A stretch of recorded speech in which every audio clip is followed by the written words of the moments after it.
Hey, what's up, ADH? Yes, welcome to my YouTube channel, where today I'm going to be discussing some themes around multiplayer games and the competitive nature that we see surrounding them. I'd like to start us off with a quote to get us thinking. In Emma Witkowski's chapter of Debugging Game History by Henry Gewens, they write, "Cooperative and collaborative play is multiplayer, and the social lubricants are a part of sports, in the game by design or by way of a player's cultures from the very start." She's saying here that whether designers intentionally include sporting themes in their games or not, there will almost always be some element of sporting within them. In her essay, she discusses the prevalence of sports and their importance of popularizing early video games.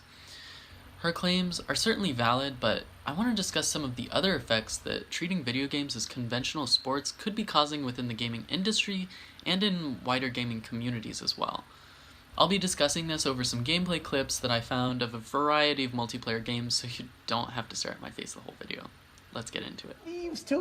Let's begin with a little throwback to olden times, the days of dice and character sheets. The first clip I chose is of a session of Critical Role, a Dungeons & Dragons livestream, then Neverwinter, a video game adaptation of Dungeons & Dragons. I wanted to discuss Dungeons & Dragons because of its key role in the development of the RPG genre, as well as the gaming industry as a whole. Despite this importance, it has always been regarded with a certain hesitance or disdain from most gamers. Regarded as the very peak of nerddom, other gamers avoid it like the plague. Esther McCallum Stewart writes in her chapter of DGH, early game scholars ascribe roleplay to feminine activities. For example, Roger Calloway sees such behavior as the ultimate and humiliating metamorphosis of a serious activity. This is apparent in popular culture and representation of D&D players as sweaty men and boys wearing capes and wizard hats in their mother's basements. Much of this criticism does spawn from the sentiment that roleplay is feminine or humiliating. Other gamers prefer serious games, where they run around and shoot each other until one team wins. For some reason, players seem to ascribe the ability to win to seriousness. In D&D, there isn't really any way to win, and as such, it's that much easier to discredit as childish and unimportant. My focus in this video is on collaboration, and due to the stigma around D&D, it is often hard to appreciate its collaborative qualities. Since early games, however, achievement hunting and hidden game interactions have helped draw gamers together. To this day, there are websites dedicated specifically to inform players about the details of the games they play.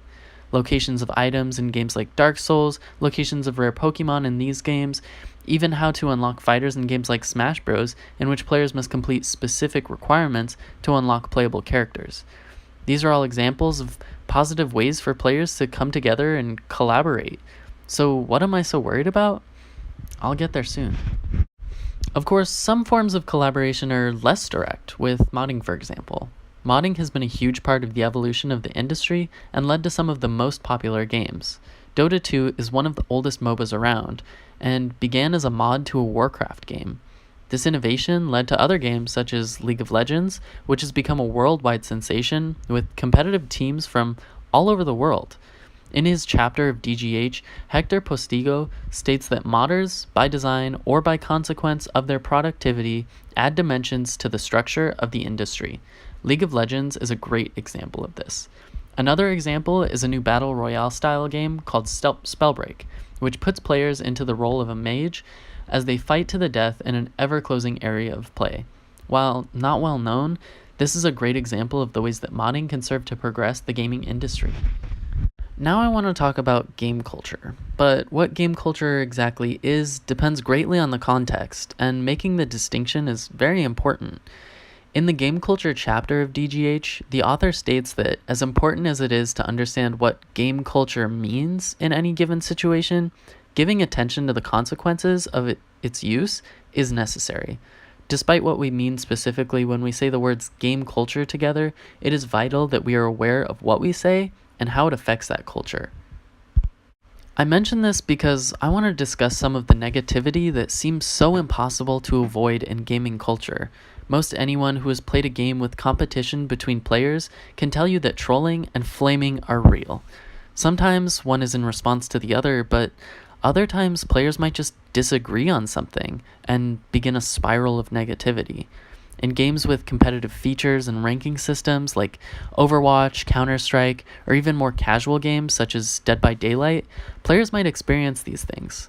While aggravation is not a foreign concept in games due to the necessity for challenge in making engaging games, these negative behaviors directed towards other players has spawned a whole subculture seemingly within the greater gaming culture. The most drastic and documented case of this negativity is called Gamergate, and is now an infamous controversy in the gaming industry, and there's nothing stopping it from happening again. While competition is fun and enjoyable on many levels, on another level, it fosters anger and aggression that players express towards one another. If this is truly the case, then the games industry should put more focus and effort into developing games that foster cooperation and emphasize this first, rather than competition. Games that put players together rather than pitting them against each other could help form stronger ties between players and prevent the next Gamergate from happening in the first place.